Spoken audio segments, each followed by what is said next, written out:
दुखनी और सुखनी की कहानी। किसी नगर में एक सेठ अपनी पत्नी के साथ रहता था। कुछ समय के पश्चात सेठ की पत्नी ने एक पुत्री को जन्म दिया, लेकिन पुत्री के जन्म के समय ही सेठानी की मृत्यु हो गई। इसलिए उनकी पुत्री का नाम दुखनी रखा गया। सेठानी की मृत्यु के बाद सेठ जी भी बहुत दुखी रहते थे। उनकी पुत्री अभी बहुत छोटी थी, इसलिए सभी सेठ जी को दूसरी शादी करने के लिए कहते हैं, लेकिन सेठ जी शादी करने के लिए मना कर देते हैं। पर सभी के ज़्यादा जोर डालने पर सेठ जी ने शादी के लिए हाँ कर दी।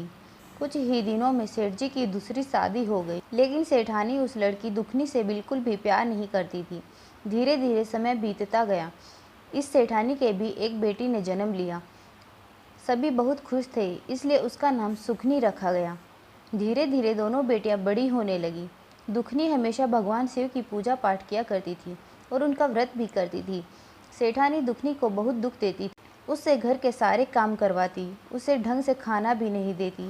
सेठानी उसे रूखी सूखी रोटी खाने को देती थी। दुखनी चुपचाप सारे दुख सहती रहती और भगवान शिव की पूजा पाठ करती रहती। सेठ की दोनों बेटियां विवाह योग्य हो गई, तब सेठानी ने उनके लिए वर ढूंढने शुरू कर दिए। तब एक दिन सेठानी ने सेठ जी से कहा, तुम दुखनी के लिए सबसे निर्धन वर ढूंढना, अगर तुमने ऐसा नहीं किया तो मैं अपनी जान दे दूंगी। सेठानी की बात मानकर सेठ ने दुखनी का विवाह एक बहुत ही गरीब परिवार में कर दिया।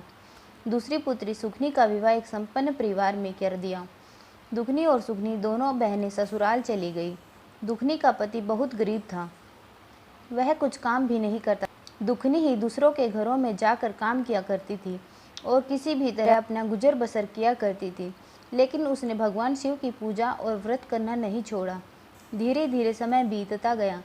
दुखनी और सुखनी दोनों के बच्चे भी हो गए। एक बार की बात है, सुखनी अपनी बहन दुखनी के घर जाती है और उससे कहती है, तुम दूसरों के घरों में झाड़ू पोछा करती हो, इससे अच्छा तो तुम मेरे घर में आकर झाड़ू पोछा कर दिया करो, मैं तुम्हें पैसे दिया करूँगी और बचा कुचा खाना भी दे दिया करूँगी। दुखनी हाँ कर देती है। वह अपनी बहन के घर काम करने जाने लगती है। उसकी बहन उसे बासी खाना दे दिया करती थी। दुखनी वही खाना लाकर अपने बच्चों को खिला देती थी। एक बार की बात है, दीपावली का त्यौहार था, तो सभी के घरों में अच्छे अच्छे पकवान बन रहे थे। दुखनी के बच्चों ने भी अपनी माँ से कहा, माँ हमें भी अच्छा भोजन खाना है। दुखनी बच्चों से बोली, बेटा मैं क्या करूँ, अच्छा खाना कहाँ से लाऊँ, तुम्हारे पिताजी तो कुछ काम करते नहीं हैं। तब बच्चों ने कहा, मौसी के घर से ले आओ माँ। तब दुखनी अपनी बहन सुखनी के घर चली गई और बहन को कहा, आज त्योहार है तो आज का बना हुआ थोड़ा सा ताज़ा खाना मेरे बच्चों के लिए दे दो। मेरे बच्चे बहुत भूखे हैं, उन्हें आज अच्छा खाना खाने का मन है। सुखनी को दुखनी का इस तरह से खाना मांगना अच्छा नहीं लगा और गुस्से में आकर सुखनी ने अपनी बहन दुखनी को बहुत बुरा भला कहा और उसे घर से भी निकाल दिया। तो दुखनी रोते रोते अपने घर आ जाती है।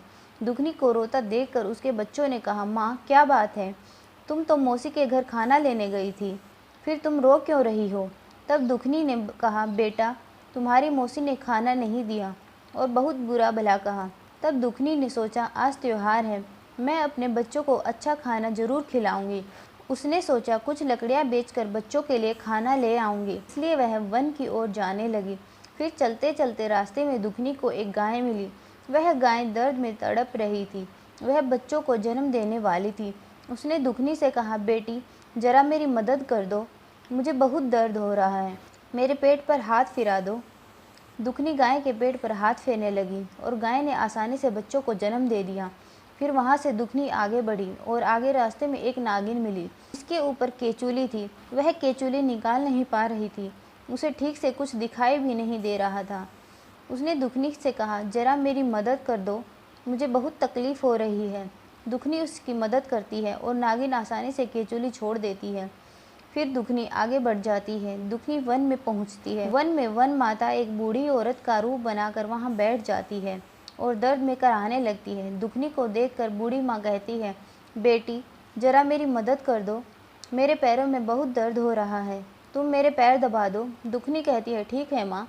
यह कहकर दुखनी वन माता के पैर दबाने लगती है।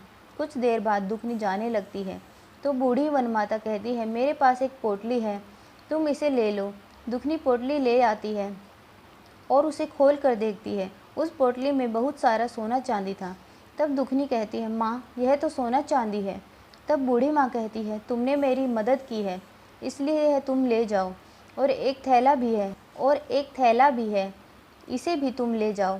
दुखनी जब थैला खोल कर देखती है तो उसमें अनाज भरा था। दुखनी बहुत खुश हो जाती है। बूढ़ी माँ को धन्यवाद देकर घर की ओर आ जाती है तो वापस रास्ते में उसे वही नागिन मिलती है।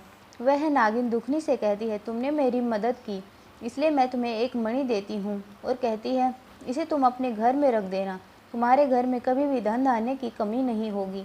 दुखनी नागिन को धन्यवाद देकर आगे बढ़ जाती है। आगे रास्ते में उसे वही गाय मिलती है। वह गाय दुखनी से कहती है, तुमने मेरी मदद की, इसलिए तुम मुझे अपने घर ले चलो। तो दुखनी उस गाय को उसके बछड़े के साथ अपने घर ले आती है और अपने बच्चों को खाने के लिए खीर और अच्छा भोजन बनाती है। अब दुखनी के घर में किसी भी चीज़ की कमी नहीं थी। एक दिन सुखनी ने सोचा कि दुखनी काम पर क्यों नहीं आ रही है, क्या चल रहा है, उसके घर जाकर देखना चाहिए। उसके घर जाकर वह देखकर आश्चर्यचकित रह जाती है। दुखनी से पूछती है, तुम्हारे पास यह सब कहाँ से? तब दुखनी उसे सारी बात बता देती है। तब उसकी बात सुनकर सुखनी भी गरीब औरत का रूप बनाकर वन की ओर जाती है तो रास्ते में उसे एक शेरनी मिलती है। वह शेरनी उस पर दहाड़ती है। उसकी दहाड़ सुनकर सुखनी डर जाती है और आगे बढ़ जाती है। आगे रास्ते में वही नागिन सुखनी को मिलती है। नागिन उसे देखकर गुस्से में फुकार लगाती है। सुखनी फिर डर जाती है और आगे भाग जाती है। आगे उसे वही वन माता बुढ़िया का रूप लेकर बैठी हुई मिलती है। वह बुढ़िया माँ कहती है कि मेरी इजाज़त के बिना तुम यहाँ कैसे आई, और वह सुखनी को डंडे से मारने लगती है। सुखनी भागते भागते अपने घर पहुँच जाती है। घर जाकर सुखनी देखती है कि उसके घर में अब धन दौलत सब कुछ खत्म हो गया है। अब वह गरीब हो गई है। फिर वह अपनी बहन दुखनी के घर जाती है और भला बुरा कहने लगती है, तुम्हारी वजह से मेरा सब कुछ नष्ट हो गया, तुमने यह क्यों किया? तब भगवान शिव वहाँ प्रकट होते हैं और कहते हैं, इसमें दुखनी का कोई दोष नहीं है। तुम बहुत घमंडी थी, धनवान होते हुए भी एक गरीब का रूप धर के तुम वन में चली गई, इसलिए वन माता ने तुम्हारा सारा धन नष्ट कर दिया। तुमने धन का लालच किया, जिसकी वजह से यह सब हुआ। यह सब कहकर भगवान शिव वहाँ से चले गए और सुखनी को अपने किए पर बहुत पछतावा हुआ। फ्रेंड्स, अगर हमारी यह कहानी पसंद आई हो तो please like, share and subscribe our YouTube channel Panchatantra की कहानियाँ। Thanks for watching.